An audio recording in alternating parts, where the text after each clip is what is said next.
یہ نبیوں کی اولاد تھے، اللہ پاک پر ایمان رکھتے تھے، نبیوں کو بھی مانتے تھے۔ حضرت یوشع کہاں آئے؟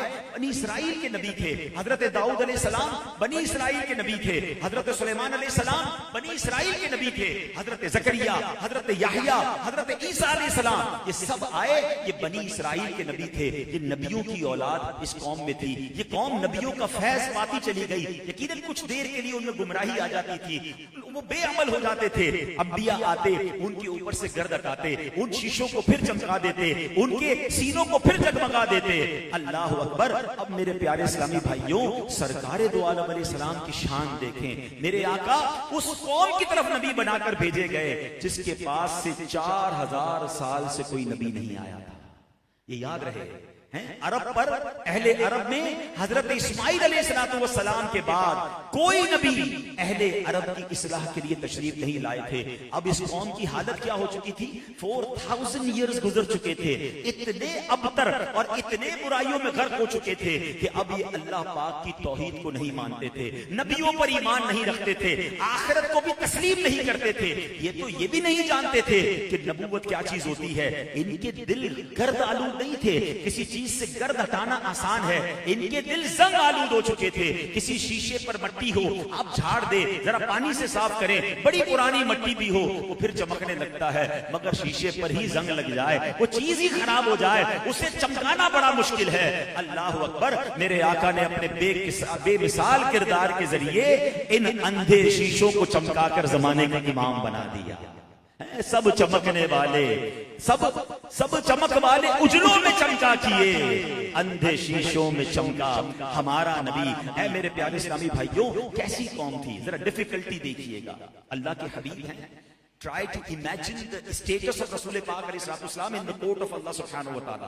مرتبہ کیا ہے کہ رب فرماتا ہے لولا کلمہ خلقت الدنیا، اے محبوب تجھے نہ بناتا تو یہ دنیا نہ بناتا۔ یعنی نبی پاک وجہ تخلیق کائنات ہیں، he is the reason of the whole creation۔ ایسی شخصیت آئی ہے، مگر مکے والے کرتے کیا تھے؟ ذرا سنیے گا۔ آج چھوٹی چھوٹی بات پر جو نیکی کے کام چھوڑ دیتے ہیں نا، آج لوگ کہتے ہیں یار زمانہ اچھا نہیں، ساتھ تو کوئی دیتا نہیں، اب میں نے نیکی کا کام نہیں کرنا، میں نے کسی کی مدد نہیں کرنی، میں نے اب جناب کوئی محفل نہیں کرنی، میں نے علاقے میں کوئی نیکی کی دعوت نہیں دینی، ذرا سی کوئی نیکی کا کام کرنے میں رکاوٹ ڈالے۔ ہم سب سے پہلے جو چیز چھوڑتے ہیں کسی کی دل آزاری پر، اپنی نیکی کا کام چھوڑ دیتے ہیں۔ ویسے مجھے یہ بات آج تک سمجھ نہیں آئی، ہم کسی مارکیٹ میں کاروبار شروع کریں اور جیسے ہی کاروبار شروع کرے کوئی برابر دکاندار والا دل توڑ دے تو ہم یہ تو نہیں کہتے آج سے کاروبار نہیں کروں گا، آج سے آفس بند کر رہا ہوں، یار میرا دل توڑ دیا۔ ہم یہ تو نہیں کہتے آج سے جاب پہ نہیں جاؤں گا۔ دنیا کا کوئی کام نہیں چھوڑتے، لیکن اگر کوئی دل توڑ دے تو اس مسجد میں جانا چھوڑ دیتے ہیں، وہ نیکی کا کام کرنا چھوڑ دیتے ہیں۔ تو اے میرے پیارے اسلامی بھائیوں، ذرا غور کیجئے، یہ کیسا زمانہ ہے کہ پیارے آقا علیہ السلام کا دور ہے، اللہ کے حبیب ہیں، اور سبحان اللہ نبی پاک علیہ السلام کے بارے میں کیا تھا کہ جب نبی پاک کی یہ بات سننے کے لیے تیار نہیں ہوتے تھے، قرآن پاک کی آواز سن کر کانوں میں انگلیاں ڈال لیا کرتے تھے۔ حج کا موسم آتا، لوگ دور دور سے مکہ پاک کی طرف آنے لگتے تو مکہ پاک کے راستوں پر باقاعدہ افراد بٹھائے جاتے تھے۔ ذرا سوچئے گا کیسی دل آزاری ہوتی ہوگی، کتنی تکلیف ہوتی ہوگی۔ ڈپیوٹ کیے جاتے تھے لوگ کہ جن کا بس کام کیا ہوتا تھا، ہر آنے والے کو روکتے اور کہتے دیکھو مکہ پاک میں معاذ اللہ ایک جادوگر ہے، اس کی بات اگر کوئی سن لے تو اس کا ہو جاتا ہے، وہ بیٹیوں کو باپ سے، شوہر کو بیوی سے جدا کر دیتا ہے، اس کی بات مت سننا۔ یعنی پیارے آقا علیہ السلام کی طرف لوگوں کو آنے سے روکا جاتا تھا۔ ایک صاحب تھے طفیل بن عمر دوسی، عرب کے مشہور شاعر، بڑے عقل مند آدمی تھے۔ مکہ پاک آئے تو کفار مکہ نے معاذ اللہ کہا کہ محمد صلی اللہ علیہ وسلم سے نہ ملنا، ان کی بات نہ سننا، ان کے کلام میں ایک عجب جادو ہے، جو سن لیتا ہے انہی کا ہو جاتا ہے۔ اللہ اکبر۔ جب یہ بات سننا تھا تو جناب طفیل بھی دھوکے میں آ گئے۔ انہوں نے کیا کیا؟ مکہ پاک میں انٹری کے وقت اپنے کانوں میں روئی ڈال لی۔ کبھی سنا ہے آپ نے ایسا؟ اب سوچے کتنا روکا گیا ہے، کتنا ریزسٹنس پیدا کی گئی۔ انہوں نے اپنے کانوں میں روئی ڈال لی کہ کہیں قرآن کی آواز کانوں میں نہ پڑ جائے۔ مگر ایک دن ان کی قسمت کا ستارہ چمکنا تھا، صبح کا وقت تھا، کہتے ہیں میں حرم پاک کے قریب سے گزرا، سرکار دو عالم علیہ السلام نماز فجر میں اونچی آواز سے تلاوت فرما رہے تھے، اللہ اکبر، ذرا غور تو کیجئے نا، کلام اللہ ہو اور آواز رسول اللہ علیہ السلام کی ہو، جب وہ کانوں میں پڑے تو پھر کفر کیسے دل میں رہ سکتا ہے؟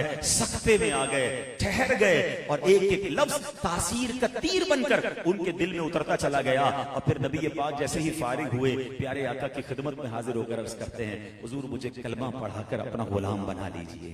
اب ذرا غور کیجئے، ایک طرف شدت ہے، ایک طرف ریزسٹنس ہے، اور نبی پاک علیہ السلام استقامت کے ساتھ نیکی کی دعوت دیتے رہے، اسلام کی دعوت دیتے رہے، اللہ کا پیغام پہنچاتے رہے۔ خود سرکار دو عالم علیہ السلام سے ایک بار صحابی رسول حضرت عبداللہ ابن عباس رضی اللہ عنہ فرماتے ہیں کہ نبی پاک علیہ السلام کی خدمت میں سوال ہوا، یا رسول اللہ قرآن کریم کی کون سی آیت آپ پر بہت شدت والی تھی؟ آئے ہائے، اب ذرا کوسچن دیکھیے گا، تو نبی پاک علیہ السلام فرماتے ہیں حج کا موسم تھا، عرب کے مشرکین مکے میں جمع تھے، میں منا میں موجود تھا، اس وقت قرآن پاک کی آیت جبریل امین لے کر میرے پاس حاضر ہوئے۔ وہ آیت کون سی ہے؟ یا ایھا الرسول بلغ ما انزل الیک من ربک، اے رسول جو کچھ آپ کی طرف آپ کے رب کی جانب سے نازل کیا گیا ہے اس کی تبلیغ فرما دے، یعنی اب اعلان، اللہ کا پیغام پہنچانے کا حکم ملا۔ نبی پاک کی شجاعت، پیارے آقا کی سبحان اللہ، ان سے بڑھ کر بہادر کون ہے؟ حکم ملا، رائٹ اوے نبی پاک کہتے ہیں میں کھڑا ہو گیا لوگوں کے سامنے۔ ابھی تک اعلانیہ اسلام کی دعوت کا سلسلہ نہیں تھا، حکم ملتے ہی پیارے آقا فرماتے ہیں میں کھڑا ہو گیا، میں نے لوگوں کو پکار کر کہا اے لوگوں، میں تمہاری طرف اللہ پاک کا رسول ہوں، لا الہ الا اللہ کہو اور نجات پا جاؤ، اگر تم یہ کرو تو تمہارے لیے جنت ہے۔ ہونا تو یہ چاہیے تھا، لوگ اس پیغام کو ایکسپٹ کرتے ہیں۔ خود نبی پاک فرماتے ہیں بس یہ سننا تھا، کیا بچے، کیا جوان، کیا خواتین، سب مجھ پر جھپٹ پڑے، کسی نے مجھ پر مٹی ڈالی، کوئی پتھر مارنا شروع ہو گیا۔ اسی دوران کسی نے مجھے کہا اے محمد علیہ السلام اگر آپ نبی ہیں تو ان کے خلاف ایسے ہی ہلاکت کی دعا فرمائیں جیسے نوح علیہ السلام نے کی۔ اللہ اکبر، اتنی تکلیف کے باوجود بھی زبان مصطفیٰ پر کیا جاری ہے؟ اللہم اہدی قومی فإنہم لا یعلمون، اے اللہ پاک میری قوم کو ہدایت عطا فرما، بے شک یہ جانتے نہیں ہیں۔ سلام اس پر کہ اسرار محبت جس نے سمجھائے، سلام اس پر کہ جس نے زخم کھا کر پھول برسائے، سلام اس پر کہ جس نے خون کے پیاسوں کو قبائیں دی، سلام اس پر کہ جس نے گالیاں سن کر دعائیں دی۔ میں اس بات کو آگے لے کر چلتا ہوں مگر بیان کے دوران اپنے لیے بھی تو کچھ لینا ہے نا۔ سیرت نبی علیہ السلام کو سن رہے ہیں، اتنی تکلیف کے باوجود میرے آقا کی زبان پر دعائیں ہیں، معاف فرما رہے ہیں۔ آج ہمارا کیا حال ہے؟ کیا ہم لوگوں کو معاف کرتے ہیں؟ ہم تو بدلہ لینے کی آگ میں جل رہے ہیں۔ اللہ سے دعا، اچھا سب کو دعا یاد ہوگی، ہم نے سب نے شب قدر کو یہ دعا بار بار پڑھی ہوگی، اللہم انک عفو تحب العفو فاعف عنی، معنی بھی پتا ہوں گے، اے اللہ تو معاف کرنے والا ہے، معافی کو پسند کرتا ہے، مجھے بھی معاف کر دے، بیوٹیفل دعا۔ لیکن اگر یہی سوال ہم آپ سے کریں، کوئی مجھ سے کرے کہ اللہ سے تو کہہ رہے ہو اللہ سب معاف کر دے، تم نے بندوں کو معاف کیا ہے؟ ہم کہتے ہیں نہیں میں تو انتظار میں ہوں، بس اس کی بچی کی شادی ہو کسی دن، انتظار میں ہوں کوئی ایونٹ آئے، اس کا ایونٹ خراب کرنا ہے مجھے، موقع نہیں مل رہا مارکیٹ میں، بس میرے ہاتھ کے نیچے جس دن آیا نا اس دن بتاؤں گا جو اس نے مجھے ذلیل کیا تھا اس کا بدلہ لینا ہے، ریونج۔ اور یہاں سرکار دو عالم علیہ السلام جو پتھر برسا رہے ہیں، جو آپ کے پیغام حق کو ٹھکرا رہے ہیں، اب ان کے لیے بھی دعائیں فرما رہے ہیں۔ دیکھیں نا، اگر میلاد منا رہے ہیں، دیکھیں فرسٹ ٹائم میلاد نہیں منایا، ہم میں سے بہت سارے ایسے ہوں گے جس کا یہ 50واں میلاد ہوگا، کسی کا 40واں میلاد ہوگا، کسی کو 30 سال ہو گئے میلاد کا مہینہ مناتے ہوئے۔ آفٹر منتھ آف میلاد النبی میری ذات میں تبدیلی کیا آئی؟ اور یہ تو اسپیشل میلاد تھا نا، کبھی تو میں اپنے بچوں کو بتاؤں کہ یار یہ 1500واں جو میلاد آیا تھا نا یہ میری لائف چینج کر گیا، میرے اخلاق بدل گئے، میرا کردار بدل گیا، میں نے یہ باتیں چھوڑ دی اور اپنی لائف میں یہ باتیں امپلیمنٹ کر دی۔ تو اس قدر تکلیف کے باوجود جو نبی پاک دعا دینے والے، تو یار میں بھی تو کبھی بھی درگزر کرنے والا بنوں، اپنی فیملی کے ساتھ، اپنے بچوں کے ساتھ، اپنے دوستوں کے ساتھ، اپنے کاروباری لوگوں کے ساتھ۔ زندگی بہت تھوڑی ہے، کب تک لڑتے رہیں گے یار، کب تک جدائیاں رکھیں گے؟ مسجد میں جاتے ہاتھ نہیں ملاتے کہ نہیں اس سے نہیں ملوں گا، اللہ کے گھر میں ہو یار، نماز پڑھنے گئے مگر دو آدمی ایک دوسرے سے نہیں ملتے، رشتے خاندان میں شادی میں آتے ہیں، بلکہ نہ محفل نعت میں آئیں گے، ایک دوسرے کو دیکھیں گے راستہ بدل لیں گے. کیوں؟ نہیں یار فلاں یہ کام کیا تھا، میں کیسا امتی ہوں، اتنی چھوٹی سی بات میرے دل سے نہیں نکل رہی، وہ بدلا، وہ ریونج کیوں ہے میرے دل میں. خدا را اس سنت کو آج لے کر جائیے، اس عمل کو آج لے کے جائیے. اگر کسی رشتہ دار کے ساتھ اتنی ساری فیملیاں جمع ہیں، پردے میں میری بہنیں موجود ہیں، اگر کسی وجہ سے میں کہتا ہوں غلطی ہو گئی، اللہ کی رضا کے لیے معاف کرے نا. غلطی پر ہی تو معافی، اگر اس کی غلطی نہیں تو پھر آپ کی معافی کیا ہے؟ دیکھیں کسی نے مسٹیک نہیں کی اور آپ کہہ رہے ہیں میں نے معاف کیا، تو پھر کس بات کی معافی؟ معافی تو ہے یہی کہ اس سے مسٹیک ہو گئی، کوئی بات، اگنور اٹ. کتنی پیاری حدیث ہے، پیاری بھی ہے، ڈرانے والی بھی ہے. اللہ کے حبیب علیہ السلام فرماتے ہیں نا، جس کا مضمون ہے جو معاف نہیں کرتا اسے معاف نہیں کیا جائے گا، اور جو رحم نہیں کرتا اس پر رحم نہیں کیا جائے گا. اگر ہم چاہتے ہیں نا کہ ہمیں معاف کیا جائے، ہم پر رحم کیا جائے، تو معاف کرنے والے بنے. اب میں بیان کو کنکلوڈ کرتے ہوئے جس بات کی طرف لانا چاہتا ہوں کہ سرکار دو عالم علیہ السلام نے جیسے بھی حالت ہوئی آپ نے اسلام کی دعوت دی، اور یہ فریضہ پھر صحابہ نے، اس کے بعد اولیاء لے کر چلے. ریڈ کارپٹ ویلکم نہیں ملا صحابہ اور اولیاء کو بھی. نبی پاک کو تو ابتدائی زمانے میں جو تکلیفیں اٹھانی پڑی، اس کے بعد صحابہ ملکوں میں سفر کر کے گئے، بڑی مخالفت ہوئی. خود خواجہ خواجگان خواجہ غریب نواز کو دیکھیں، وہ ہندوستان پہنچے تو لوگوں نے ہار نہیں پہنائے. پرتھوی راج چوہان کے جناب اس کے ساتھی آتے تھے، آپ کو کبھی اٹھا رہے ہیں، آپ کو تکلیف پہنچا رہے ہیں، مگر سب نے اللہ کے نام کو، اللہ کے دین کو، رسول پاک کے پیغام کو بلند کرنے کا کام کیا. اور آج ہم پاکستان میں بڑے مزے سے مسلمان ہیں. اس پورے خطے میں جو اسلام پہنچا ہے یہ قربانیاں ہیں صحابہ کرام اور اولیاء کرام کی. تو اے میرے پیارے اسلامی بھائیوں، نبی پاک علیہ السلام کی جو سیرت ہے اس سے ہمیں یہ بھی سیکھنے کو ملتا ہے کہ ہمیں نیکی کی دعوت کا کام کرنا چاہیے. ہمیں سرکار دو عالم علیہ السلام کی اس سنت پر عمل کرتے ہوئے، کیا خوبصورت سنت ہے، یاد رہے کہ نیکی کی دعوت یہ سنت مصطفیٰ بھی ہے، سنت انبیاء بھی ہے. حضرت آدم علیہ السلام سے لے کر ہمارے آخری نبی سرکار دو عالم علیہ السلام تک جتنے بھی نبی تشریف لائے، سب کی آمد کا اصل مقصد کیا تھا؟ نیکی کی دعوت تھی، اسلام کی دعوت تھی، اللہ کی طرف بلانا تھا. اب ذرا حدیث پاک سن لیجئے، یہ کتنی بڑی نیکی ہے. مبارک ہو ان دعوت اسلامی والوں کو، مبارک ہو ان علماء کرام کو، مبارک ہو ان نیک لوگوں کو جو نیکی کی دعوت دیتے ہیں، برائی سے منع کرتے ہیں. اپنی زندگی کا ایک حصہ انہوں نے اس بات کے لیے وقف رکھا ہے. سنیے حدیث پاک میں آتا ہے، سرکار دو عالم علیہ السلام سے کوسچن ہوا، حضور بہترین بندہ کون ہے؟ آئے ہائے، سوال کس سے ہوا ہے؟ جو سب سے بہترین ہے، سارے اونچوں سے اونچا سمجھیے جسے ہے، اس اونچے سے اونچا ہمارا نبی، ان سے پوچھا جا رہا ہے حضور سب سے بہترین کون ہے؟ اب ہم میں جتنے اسلامی بھائی مجھے سن رہے ہیں، پردے میں اسلامی بہنیں سن رہی، غور کریں. اگر ہم بہترین بننا چاہتے ہیں تو سرکار دو عالم علیہ السلام سے زیادہ اچھا کون ڈسکرائب کر سکتا ہے؟ تو نبی پاک نے کیا فرمایا؟ اللہ پاک سے ڈرنے والا، صلہ رحمی یعنی رشتہ داروں سے اچھا سلوک کرنے والا، اور اچھی باتیں بتانے اور برائیوں سے روکنے والا.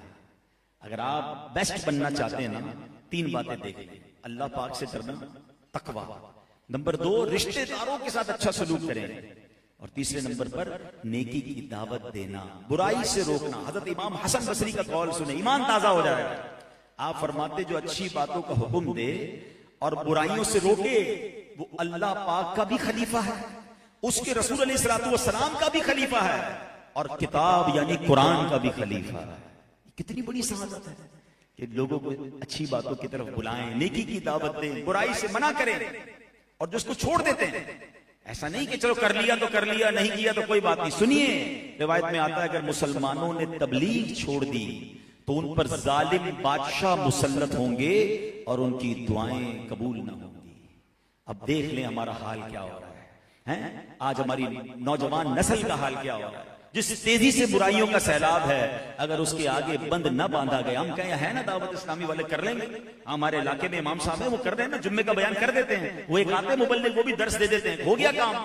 آپ کے علاقے میں 10,000 لوگ رہتے ہیں، وہ ایک مبلغ کیا کرے گا؟ وہ ایک مسجد کے امام صاحب کیا کریں گے؟ امام صاحب کے پاس تو جمعے میں مشکل سے آخری 5 منٹ کے لیے لوگ جاتے ہیں.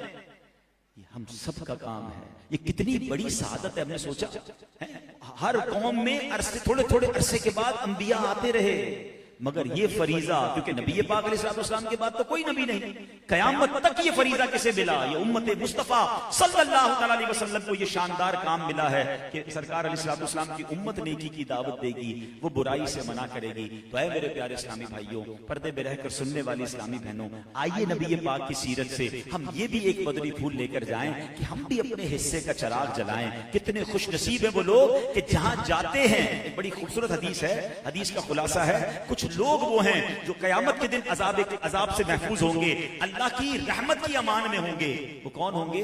کہ جن کو اللہ کریم نے نیکی کے لیے چابی اور برائی کے لیے تالا بنایا ہے۔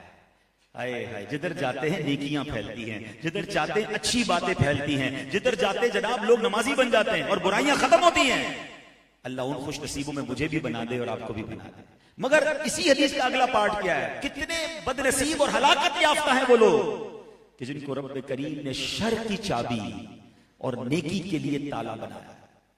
ایسے لوگ بھی معاشرے میں پائے جاتے ہیں، جدھر جاتے برائی پھیلتی ہے، لوگوں کو نئے نئے فراڈ کے طریقے بتاتے ہیں، نئے نئے گناہ کے طریقے بتاتے ہیں۔ پتہ ہے نیا سافٹ ویئر آیا ہے، وہ دیکھا فلاں فلم، وہ ڈرامہ دیکھا نہیں دیکھا ابھی تک؟ اچھا وہ فلاں جگہ پر نیا وہ جوئے کی اپلیکیشن آئی ہے، ذرا دیکھو، میں نے بھی پیسے کما، خود بھی غلط کر رہے ہیں اور گناہ جاریہ کے کام، یعنی جدھر بیٹھے پلاننگ ہی غلط بتا رہے ہو۔ آپ سوچے تو صحیح، ان کو عقل نہیں۔ ایک تو بندے کے اپنے گناہ جس کا جواب دینا ہے اور لوگوں کو بتا بتا کر۔ اچھا اب تو پہلے تو ایک محفل میں گناہ شیئر ہوتا تھا نا، اب تو سوشل میڈیا کا زمانہ ہے، اپنے پیج پہ لگا دیا، کوئی غلط چیز خود دیکھی، شیئر کا بٹن دبایا، ہزاروں لوگ دیکھے، سب کا گناہ میرے اوپر۔ یہ شر کی چابی ہے۔ غور کریں کہ کہیں میری وجہ سے شر تو نہیں پھیلتا، اور وہ نیکی کے لیے تالا ہوتے ہیں۔ وہ اچھا کام کر بھی رہا ہو نا، اس کو ڈی مورلائز کریں گے، خیریت تو ہے، بس جمعہ پڑھتا تھا، یہ کیا روز نماز شروع کر دی ہے، یہ سر پہ ٹوپی کیا لگانا شروع کر دی ہے، اتنے دن ہو گئے شیو نہیں بنائی، مولوی بننا ہے کیا؟ یعنی بندہ نیکی کی طرف آ رہا ہے اور اس بندے کا کام کیا ہے کہ اس کی نیکی سے اس کو روک دے۔ پلیز اپنے آپ کو چیک کر لیں کہ میں شر کی چابی ہوں یا میں نیکی کی چابی ہوں، میں شر کے لیے تالا ہوں یا میں معاذ اللہ نیکی کے لیے تالا ہوں۔ آج کے اس پروگرام میں، اس خوبصورت اجتماع میں ہم یہ لے کر جائیں کہ انشاءاللہ اب اپنی زندگی ایسے گزاروں گا کہ نیکی کی چابی بن جاؤں گا۔ جدھر جاؤں گا کوئی نہ کوئی نیکی کی بات کروں گا، کوئی اچھی بات کروں گا، اور اس کے لیے تھوڑی سی تو تربیت چاہیے گی نا، اس کے لیے کوئی نہ کوئی تو پلیٹ فارم چاہیے گا۔ اللہ سلامت رکھے، ہمارے پاس دعوت اسلامی کا ایسا شاندار ماحول موجود ہے کہ جہاں چھوٹی چھوٹی عمر سے لوگ ماشاءاللہ درس دینا سیکھ جاتے ہیں، بیان سیکھ جاتے ہیں، کتنے لاکھوں کروڑوں لوگوں کی زندگی میں بدلاؤ آ جاتا ہے۔ تو آئیے اس ماحول کے ساتھ وابستہ ہو کر درس میں شرکت کریں، آگے جا کے پھر خود درس دیں، اپنے گھر میں درس دیں، اجتماع میں شرکت کریں، قافلوں میں سفر کریں۔ انشاءاللہ ہم بھی اس سنت پر، جو سنت انبیاء ہے، جو سنت مصطفیٰ کریم علیہ السلام ہے، سنت صحابہ ہے، ہم بھی انشاءاللہ اس پر عمل کرنے والے بن جائیں گے۔ اللہ کریم ہم سب کو ایسی نیکیاں کرنے کی توفیق عطا فرمائے۔ الحمدللہ جو بیان کے دوران میں نے بات کی کہ حضرت اسماعیل علیہ السلام کے بعد 4000 سال تک عرب میں کوئی نبی نہیں آیا تھا، تو یہ بات تو درست ہے۔ ہاں نبی پاک علیہ السلام سے پہلے تقریباً 600-700 سال پہلے حضرت عیسیٰ علیہ السلام جو آئے تھے وہ بنی اسرائیل میں نبی تھے، تو وہ دونوں باتیں الگ الگ ہیں، لیکن میں نے کہا پھر اس کی مزید دوستو یہ بیان آپ کو کیسا لگا کمنٹ کر کے ضرور بتائیے گا، اور ہاں اسے جہاں تک ہو سکے اپنے دوست اور احباب تک شیئر بھی کیجیے گا، لائک بھی کیجیے گا، ٹھیک ہے نا، اور چینل کو سبسکرائب کر کے ہمارے ساتھ جڑے رہیے گا۔ ملتے ہیں کسی اور ویڈیو میں، ہیں تب تک اپنا خیال رکھیں۔ خدا حافظ، السلام علیکم ورحمۃ اللہ۔